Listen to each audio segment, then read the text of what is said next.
cosas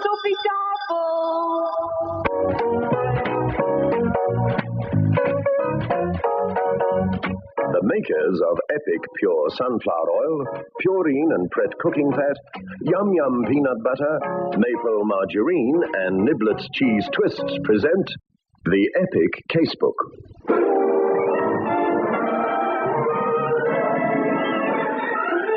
In which Inspector Carr investigates.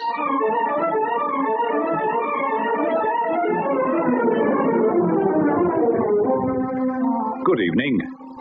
You may have read that there arrived in South Africa recently a leading member of Scotland Yard for consultations concerning a trial which cannot be commented upon at this stage. I remembered him as a young constable who was present at one of the most sensational murder trials ever to take place. It was the culmination of my investigation into the death of a well-known member of the underworld, Lawrence Ritchie. I've called my story Murder on the Brain.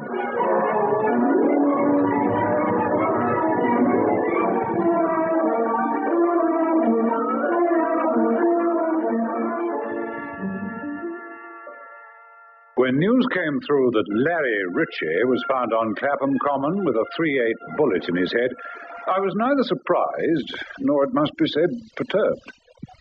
You say, operations, that Ritchie was found 10 minutes ago? Yes, sir. He was recognized at once by Sergeant Wood of the Clapham Manor, and he thought the squad should be informed. Quite right. Looks like gang warfare. Some other thug belonging to some other gang will want his revenge. It looks as though we're going to have a busy time. Where's the body? At Clapham Mortuary, sir. Has the murder weapon been found? No, sir. All right, I'll send Sergeant Jackson out. Have the local boys found anything, do you know? If they have, they hadn't reported it, Inspector. Right, thank you. Now, here's the file on the Wilson case you wanted, sir. Thanks, Jackson. You'd better put it in the pending file. Something more urgent's cropped up. Oh, sir? Remember Larry Ritchie, the one that went in for grievous bodily harm? Do I, sir? I gave evidence. Do you see that file from X-Branch? They say he's now working with the Lambeth mob. Was, past tense. He's dead. Murdered. Well, he certainly had it coming to him, sir, didn't he? Certainly had. I still believe he's the man who bumped off light-fingered Morris. Shot with a .38. That'll cause a rumpus, won't it, sir? Certainly will. If we don't find the killer, and fast, the metropolitan area will become a shooting target for every light-fingered, trigger-happy thug. All right, Jackson. Ops has got the location, Clapham Common. They're expecting you. Go out there and see if there's anything the local boys have missed. Righto, sir. I'll get hold of Dr. McPherson. Take a look at the body.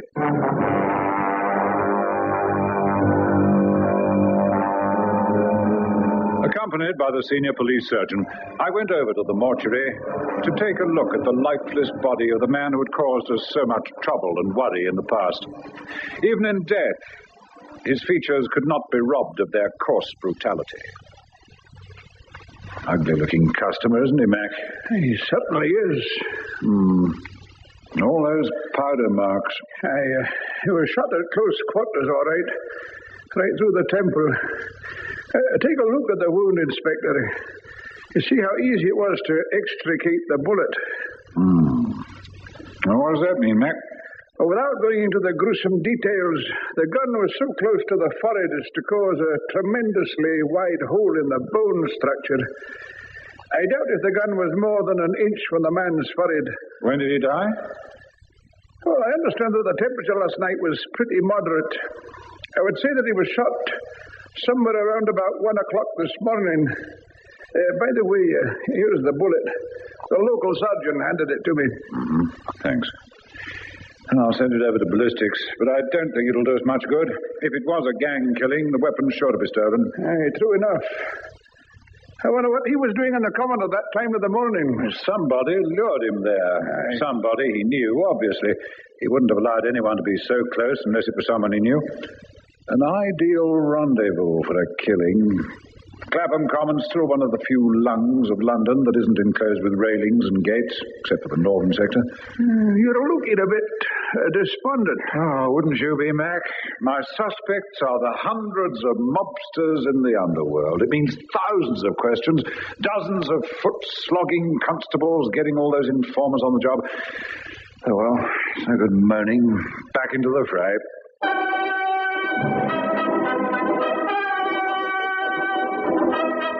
I wasn't exaggerating. Every available man in plain clothes was detailed to mingle with the regulars at every known haunt of the gamblers, the mobsters, even the petty thieves. In the meantime, the murder squad got busy on the higher level. Blimey, look who's here. Ah, shut up.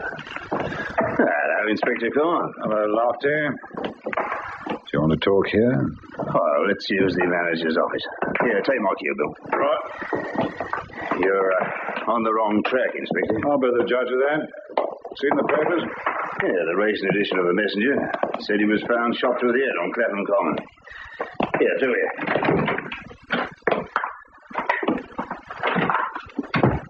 Sit down, won't you? All right.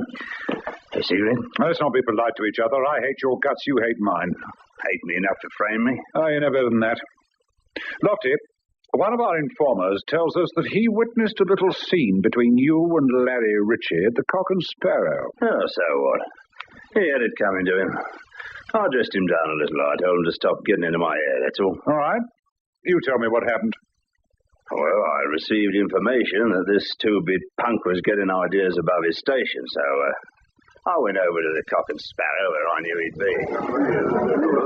So I said to this bookie, I'll back Tiger's Eye for £5. At 10 to 1, you owe me 50 quid. And he says to me, where's your ticket? And I says to him, I haven't got a ticket, but I've got a nice knuckle duster to dust you down with. And he says to me, oh, so you lost your ticket, did you? Well, here's your money. I then says to him, I look like having that 10 to 1 winner every Saturday. Oh. What are you talking about, my friend Harry Blake? Now, listen, Lofty. Well, tough guy. How'd you like having your face slapped? You can't do this to me. That's funny. I thought I could. Like this. No. Tony, I think some of these gentlemen don't like the way I'm treating their friend. Now, look, we ain't got nothing to do with it. Now, look, this is only the hors d'oeuvre, so to speak. You try running an agency in Notting Hill, and you'll find yourself in the bottom of a sewer where you belong. And you can tell your boss, Jimmy, I said so. I see. Shimmy Evans? Yeah. You're too smart to start a killing in the top league. You bumped off Larry Ritchie as another hors d'oeuvre. It was warning the head of the Lambeth mob to stay in their own preserve, Now, look, I've been expecting it. Now, I know what you think, Inspector. It isn't true. That was enough warning for Shimmy. The pasting I gave Larry. Do you think that Shimmy Evans is going to take this lying down? Did you do it yourself? Look, Judd, I'm warning you. I'm as surprised at this as you are. Now, why should I get him bumped off? What happened at the Cock and Sparrow was only 2 days ago. Why shouldn't I have bumped him off then? Or arranged for someone else to do it? Ah, you know better than that. Killing's not my line, Isn't it? I'll tell you this. If it is, the Notting Hill boys are going to be looking for a new leader very soon. Over the years, a senior police official learns never to discount his hunches. My hunch was that Judd was telling the truth, that in fact his look of concern and anxiety over Larry Ritchie's killing was genuine. I thought I'd better have a word with the leader of the Lambeth mob. What do you want with me, Inspector? Take that holier-than-thou look off your face. Didn't you expect a visit from the murder squad? Don't you read your papers? Aren't your gambling dens humming with the news of Larry Ritchie's slaying? Well, of course they are, but why come to me? One of your boys will have told you what happened at the Cock and Sparrow. Lofty Judd doesn't work over one of my boys and get away with it. I don't mind telling you that we were going to do a little dusting down ourselves. We were going to pay a call on one of the Notting Hill mob. Oh, no? Well, things are too hot. But if you don't send Lofty Judd for the big drop, we'll do it ourselves. Come on, Shimmy. Are you telling me, a police officer, that you intend to take the law into your own hands? Come off it, Inspector. This is too serious. What you mean is that if Larry's killing isn't avenged, your gang will think you're yellow. Now, let me tell you something. Judd wasn't responsible for Ritchie's death. Come off it. Look, Inspector, you and I know each other. I'm not threatening to kill anyone. I'm too smart to think that I wouldn't get away with it. But something will happen to Mr. Iron Mighty Lofty Judd. You know, An accident? Won't be anybody's fault but his own, and no one will be able to say the Lambeth boys were concerned in it. Is that a threat? No. It's a fact. What does he want to go kill him for? Do you know that not one of my boys has ever carried a rod? I think I ought to warn you that I am still a police officer, you know. I know. It's your murder squad. Listen to me, Shimmy, and take heed of what I tell you. I don't want any violence while this murder investigation is going on. I need every plainclothes man I can get. You start anything that weakens my investigation and you won't know what hit you. You've been funny, Inspector. Weaken your investigation. Larry was my pal. Shimmy, supposing I give you my word that I am convinced that the Notting Hill boys had nothing to do with the shooting of Larry Ritchie. Would you accept it? Yes, I would. And I'll do a deal with you. No monkey business. Tell your boys there are to be no skirmishes with the Notting Hill gang. None at all. And if anything comes to light proving me wrong, you will be the first to know. Fair enough?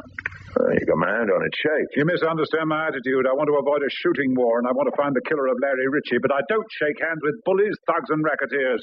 Good day to you. Darling, have you seen the paper? Larry Ritchie's been bumped off. Am I interrupting something? I'm just leaving. Aren't you going to introduce me? Oh, what for? Don't you recognise a cop when you see one? Cop? Inspector Carl, Murder Squad, New Scotland Yard. Oh, you come about Larry. Well, I'll tell you who killed him. That swine, Lofty Judd. Maisie, you keep out of it. Why should I? Larry was as much my friend as yours. Your friend, was he? Mind telling me your name, madam? Didn't you know? Go on, Shimmy, tell him who I am. This is my wife, Maisie. How do you do, Mrs. Evans? Oh, dear, I hope this isn't going to start something. Unless you say the better. You remembered your promise? No, don't worry. There ain't going to be no trouble. Trouble? What trouble? Inspector Carr's given me his word that he doesn't think the Notting Hill mob had anything to do with Larry's killing. But it says in the paper that he was found shot in the head on Clapham Common early this morning. Duck! It's all right. No need to duck. It's a brick.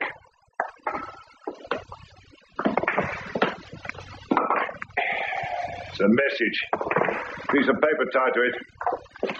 Shouldn't be surprised if it wasn't a message from the Notting Hill mob.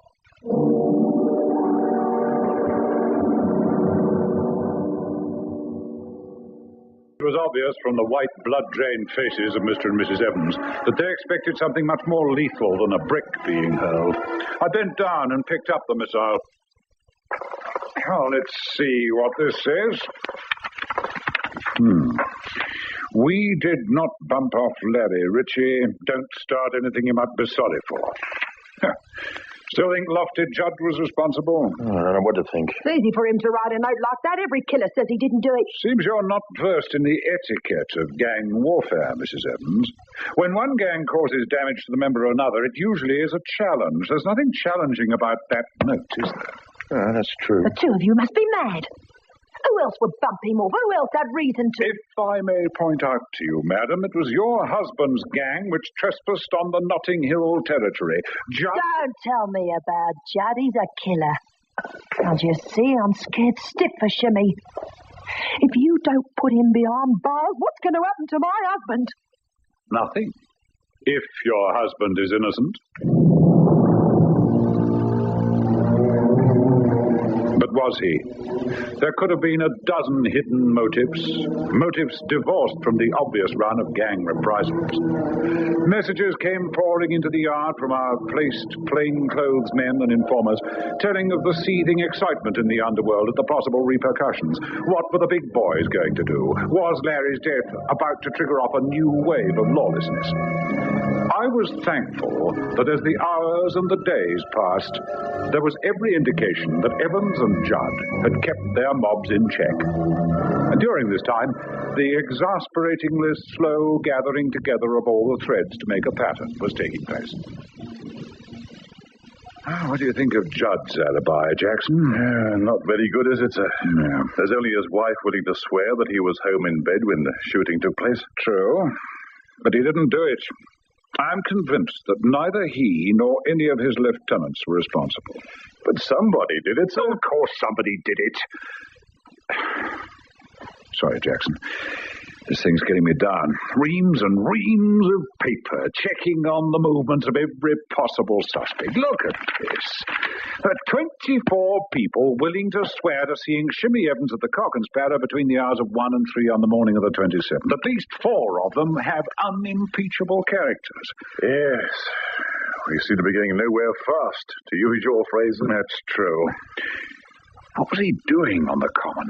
A thug like that's usually at a spieler or... Hey, wait a minute. Why wasn't he at the Cock and Sparrow with the rest of the gang? I think I'll have another word with our friend Shimmy.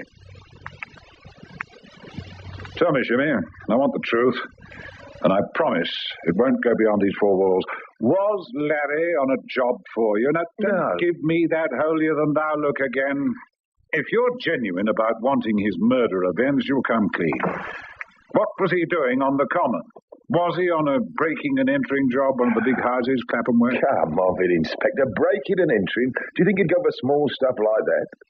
No, he came to me and asked me whether I was going to be at the Cock and Sparrow, and I said yes. Well, he then said that he wouldn't. He was going to play cards at the Spieler in Kennington. Oh, which one? Tony Savilli's place. But he no play here? Not all night, I see him. But of course he couldn't have been here all night. He'd been murdered in the early hours of the morning, you know that. Now look, Senior Carr, I'm a respectable spieler. Oh, that's funny. A respectable spieler. What do you think of that, Jackson? Respectable spieler. Tony's judge. What are you two trying to do? Give me the big frame up. He was here early on, wasn't he? Now, don't stall. He was seen... He come here, yes. He come here. He not to stay long, though. Did he play cards? No. Stay a while, and then he go. Do you know what the penalty is for withholding information? This is a murder inquiry, not a petty fogging visit under the Gaming Act.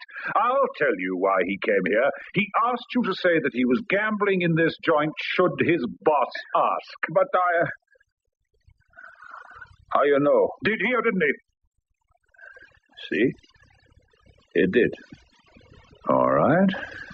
Talk, Tony. Take it all down, Jackson. We'll get him decided.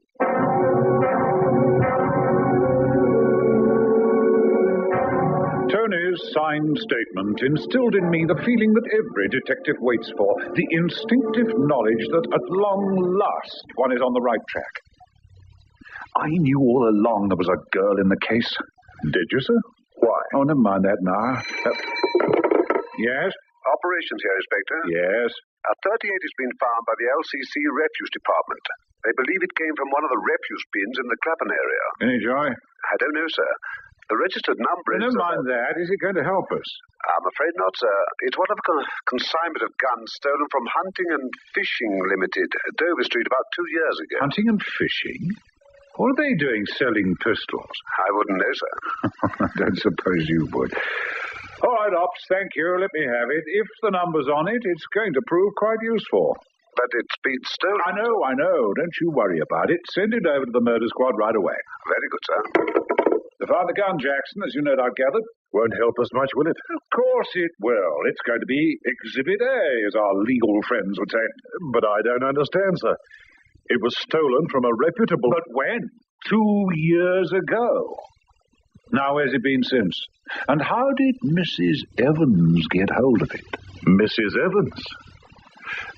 You think she's the killer? I'll stake my non-existent bowler hat on it. I don't see why. I don't see why either, not at the moment.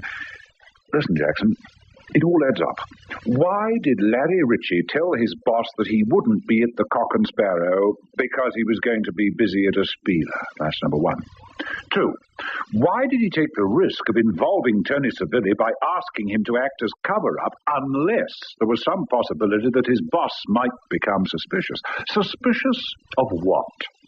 Mrs. Evans? Yes, Jackson. Mrs. Evans. Inspector, I can understand Shimmy wanting to bub off Larry if Larry was two-timing him with Mrs. Evans, but why you on keep the other... coming back to the motive. Now, this is one of the exceptions to the rule. This time we find the killer, and then we determine the motive. Fair enough, sir. What do we do? Pull him in for questioning? No. I want her trailed night and day, but she mustn't have the slightest inkling that we suspect her. She's a shrewd young woman. We haven't got a shred of proof. In fact, she's made one mistake so far, or perhaps two. What are they, sir? Well, for the moment, we'll concentrate on the second one. Being a woman, she didn't bother to file the number off the gun. She knew it was hot, and the chances of it being traced back to her were remote. Yeah. I still don't see it, sir. How can we trace it back to her? With the aid of her husband.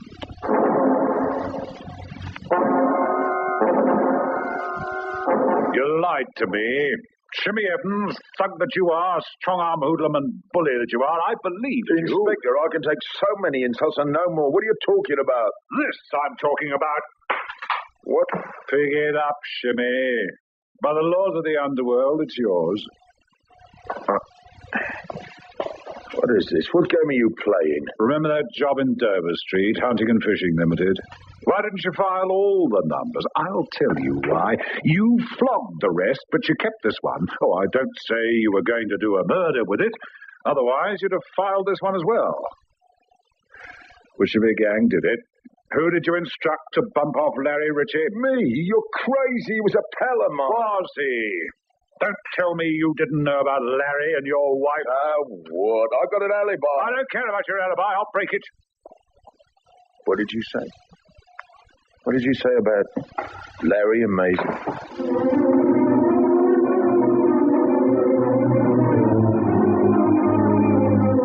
I was grateful for the change in the law which allowed a police officer to apprehend a suspect for 48 hours.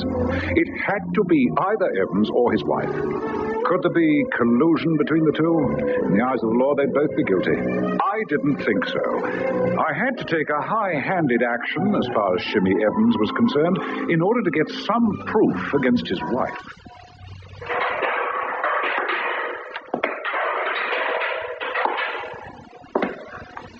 Evening, Shimmy. I was expecting an outburst. None? Were you? I've been thinking, Inspector, about what you said about Larry and Maisie. What are you trying to do? I didn't kill Larry, you know it. Let me show you something. That's a signed statement by Tony Savilli. If you were to inquire from Tony, he was to say that Larry played cards at his spieler all night. Why the need for the cover-up? Maisie. Right so, Shimmy. Now, see my difficulty? We know that you had that gun. It was found in a refuse bin by the common. Ballistics say that there's a slight flaw which proves that the bullet that killed Larry came from Larry. After all I did for him and Maisie. Oh, no, I come to look at it. Why, that dirty little trick. We have a strong motive, haven't we, Shimmy? I'm not that again, Inspector. Don't say it. But what about Maisie? You know that this gun was in your possession. She could have taken it and used it on Larry. It's no go, Inspector. You heard what she said. She was asleep in bed when the shooting took place. You can't prove otherwise. You'd have put her in by now if you could. You better look elsewhere for your killer. Oh, well, if she's innocent, you're guilty. You can't keep me here more than another day unless you've got a strong case and you know it. We'll see. All right, Sergeant Jackson, let's go.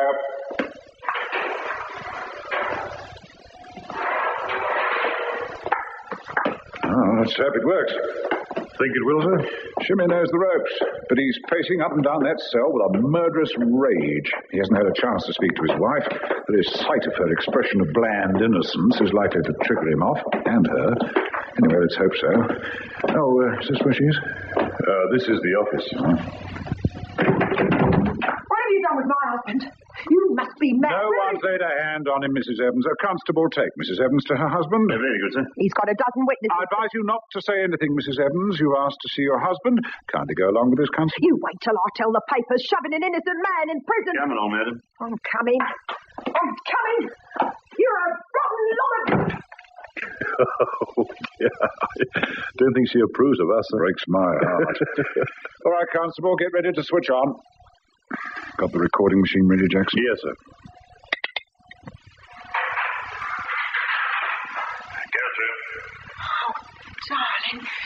Darling, what have they done to you? What are you standing around for? I'm not a convicted criminal. All right, keep your head on. I'm going. Darling, Shut up. Wait till he goes. You see what you've done, you rotten little Tommy. what are you talking about?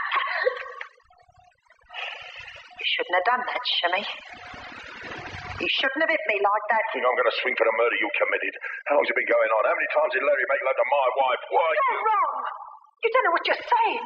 Throwing that gun in a refuse bin. Didn't you know it was hot? Didn't you know the number had been filed? I'm not going to swing for the murder you committed, you slut. Jimmy, I had to kill him. He forced me. I didn't want to. And then he kept saying that if I didn't let him make love to me... Wait a minute. Why have they left us alone like this? Hey? What's that? They bugged the cell. That's it. Come on.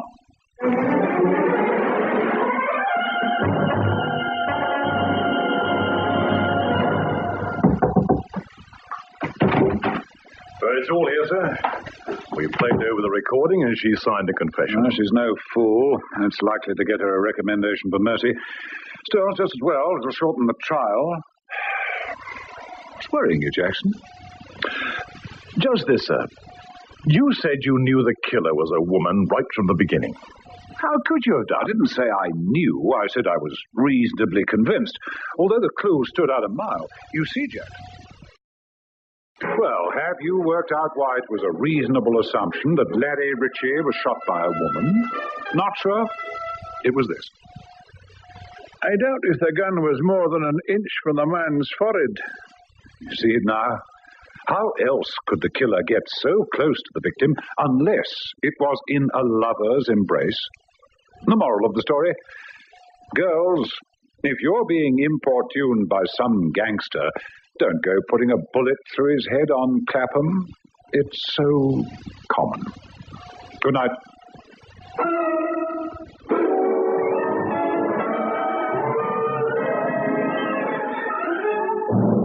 The Epic Casebook was produced by Michael Silver for the makers of Epic Pure Sunflower Oil, Maple Margarine, Yum Yum Peanut Butter, and Niblets Cheese Twists, with Hugh Rouse as Inspector Carr. Listen again next Thursday night at 9:30 to another exciting story from our Epic Casebook.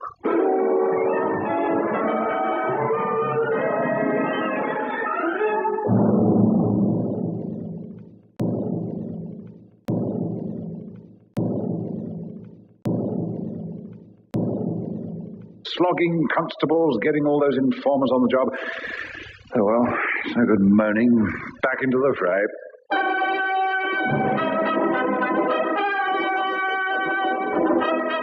I wasn't exaggerating. Every available man in plain clothes was detailed to mingle with the regulars at every known haunt of the gamblers, the mobsters, even the petty thieves. In the meantime, the murder squad got busy on the higher level. Blimey, look who's here. Ah, shut up. Hello, Inspector Carr. Hello, Lofty. Do you want to talk here? Oh, let's use the manager's office. Here, take my cue, Bill. Right. You're on the wrong track, Inspector. I'll be the judge of that. Seen the papers? Yeah, the recent edition of the Messenger said he was found shot through the head on Clapham Common. Here, through here.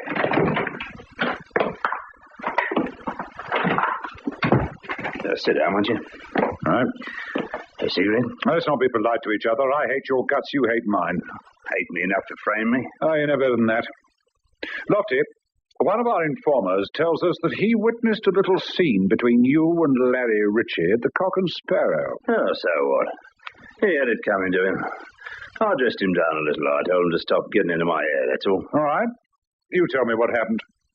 Well, I received information that this two-bit punk was getting ideas above his station, so I went over to the Cock and Sparrow where I knew he'd be. So I said to this bookie, I'll back Tiger's Eye for £5. At 10 to 1, you owe me £50. And he says to me, where's your ticket? And I says to him, I haven't got a ticket, but I've got a nice knuckle duster to dust you down with. And he says to me, oh, so you lost your ticket, did you? Well, here's your money. I then says to him, I look like having that 10 to 1 winner every Saturday. Oh. What are you talking about, my friend Harry Blake? Now, listen, Lofty. Well, tough guy. How'd you like having your face slapped? You can't do this to me. That's funny. I thought I could. Like this. Tony, I think some of these gentlemen don't like the way I'm treating their friend. Now, look, we ain't got nothing to do with it. Now, look, this is only the hors d'oeuvre, so to speak. You try running an agency in Notting Hill, and you'll find yourself in the bottom of a sewer where you belong. And you can tell your boss, Jimmy, I said so. I see. Shimmy Evans? Yeah. You're too smart to start a killing in the top league. You bumped off Larry Ritchie as another hors d'oeuvre. It was warning the head of the... Oh, let's hope it works. Think it will, sir? Shimmy knows the ropes, but he's pacing up and down that cell with a murderous rage. He hasn't had a chance to speak to his wife, but his sight of her expression of bland innocence is likely to trigger him off, and her. Anyway, let's hope so. Oh, is this where she is? This is the office. What have you done with my husband? You must be mad. No one's laid a hand on him, Mrs. Evans. A constable take Mrs. Evans to her husband. Very good, sir. He's got a dozen witnesses. I advise you not to say anything, Mrs. Evans. You asked to see your husband. Kindly go along with this, constable. You wait till I tell the papers shoving an innocent man in prison. Come along, madam. I'm coming. I'm coming. You're a rotten lot of... Oh, yeah. I don't think she approves of us. Breaks my heart. All right, constable, get ready to switch on. Got the recording machine ready, Jackson? Yes, sir.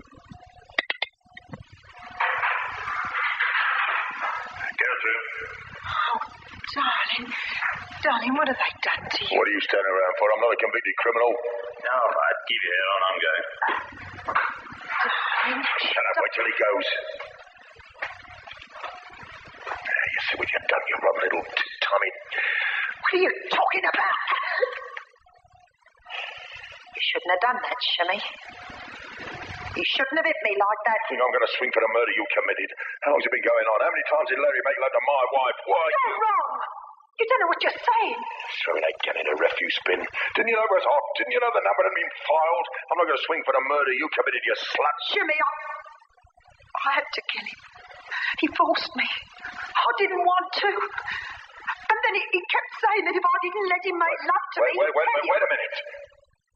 Why have they left us alone like this? Hey? What's that? They bugged the cell. That's it. Come on.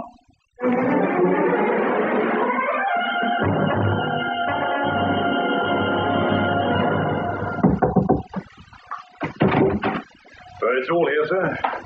We played over the recording and she signed a confession. Well, she's no fool. It's likely to get her a recommendation for mercy. Still, just as well, it'll shorten the trial. What's worrying you, Jackson? Just this, sir. You said you knew the killer was a woman right from the beginning. How could you have done? I didn't say I knew. I said I was reasonably convinced, although the clue stood out a mile. You see, Jackson. Well, have you worked out why it was a reasonable assumption that Larry Ritchie was shot by a woman? Not sure? It was this. I doubt if the gun was more than an inch from the man's forehead. You see it now?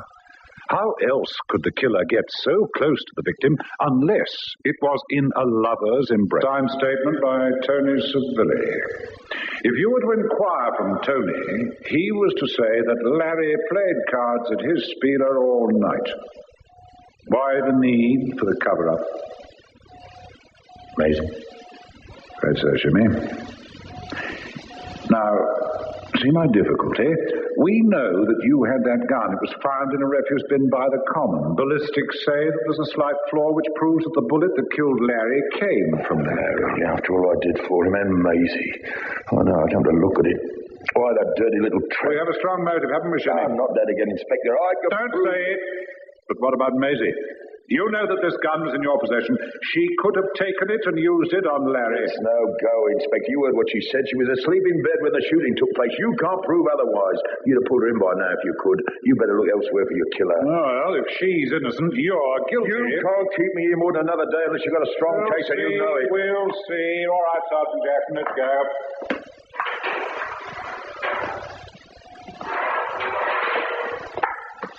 Oh, let's hope it works. Think it will, sir? Shimmy knows the ropes, but he's pacing up and down that cell with a murderous rage. He hasn't had a chance to speak to his wife, but his sight of her expression of bland innocence is likely to trigger him off, and her. Anyway, let's hope so. Oh, is this where she is? This is the office. What have you done with my husband? You must be mad. No one's laid a hand on him, Mrs. Evans. A constable, take Mrs. Evans to her husband. Very good, sir. He's got a dozen witnesses. I advise you not to say anything, Mrs. Evans. You asked to see your husband. Kindly go along with this, constable. You wait till I tell the papers shoving an innocent man in prison. Come along, madam. I'm coming. I'm coming. You're a rotten lot of...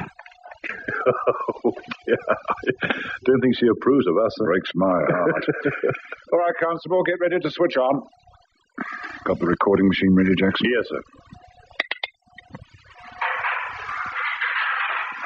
Gertrude.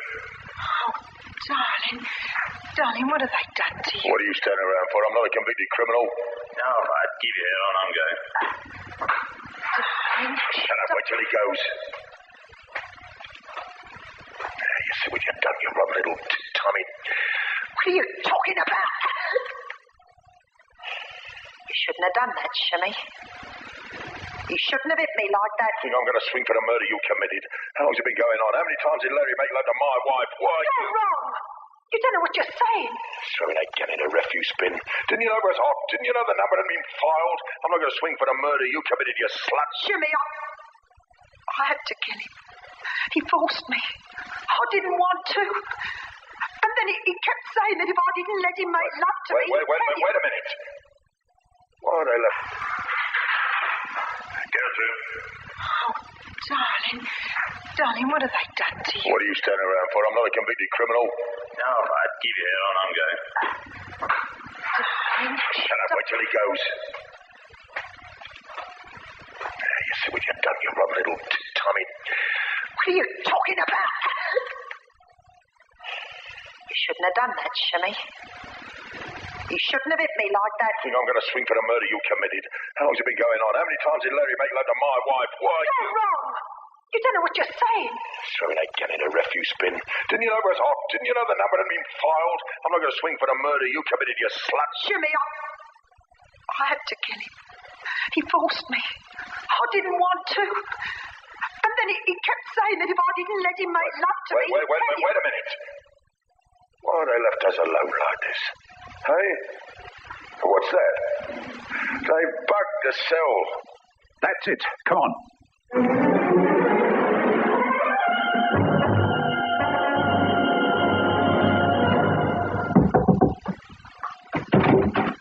Well, it's all here, sir. We played over the recording and she signed a confession. Well, she's no fool. It's likely to get her a recommendation for mercy. Still, just as well. It'll shorten the trial. What's worrying you, Jackson? Just this, sir. You said you knew the killer was a woman right from the beginning. How could you have done? I didn't say I knew. I said I was reasonably convinced, although the clue stood out a mile. You see, Jackson. Well, have you worked out why it was a reasonable assumption that Larry Ritchie was shot by a woman? Not sure? It was this.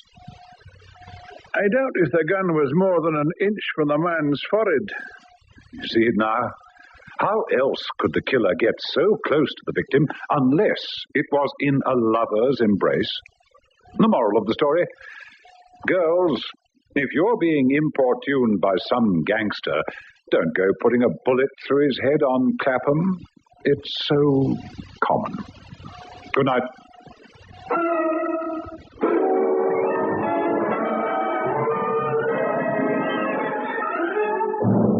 The Epic Casebook was produced by Michael Silver for the makers of Epic Pure Sunflower Oil, Maple Margarine, Yum Yum Peanut Butter, and Niblets Cheese Twists, with Hugh Ross as Inspector Carr. Listen again next Thursday night at 9:30 to another exciting story from our Epic Casebook.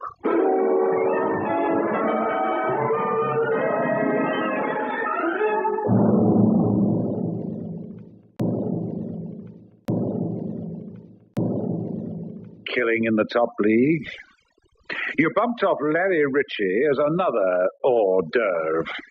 It was warning the head of the Lambeth mob to stay in their own preserve, Now, look, I've been expecting it.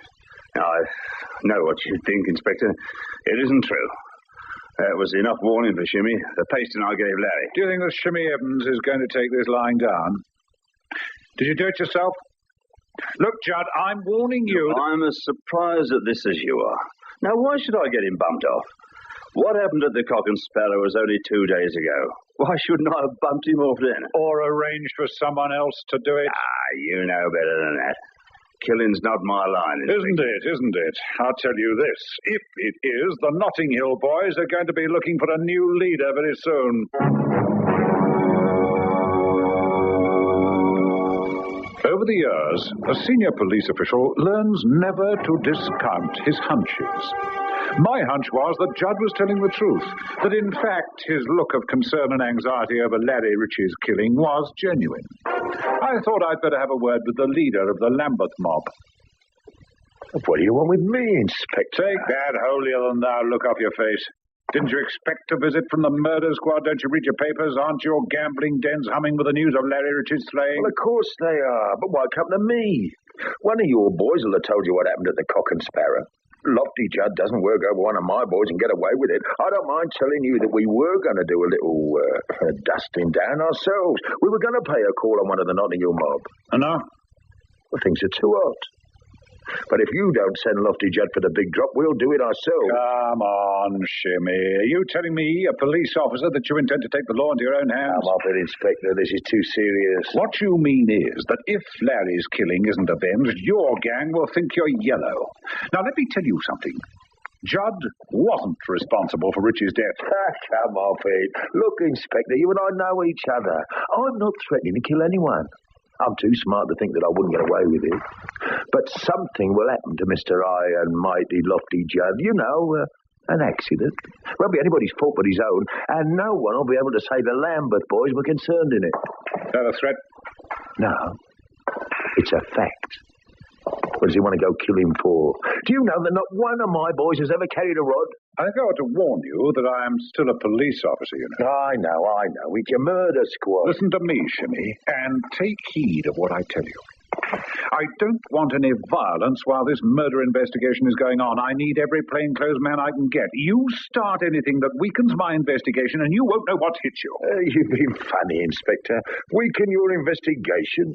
Larry was my pal. Shimmy, supposing I give you my word that I... Now, look, this is only the hors d'oeuvre, so to speak.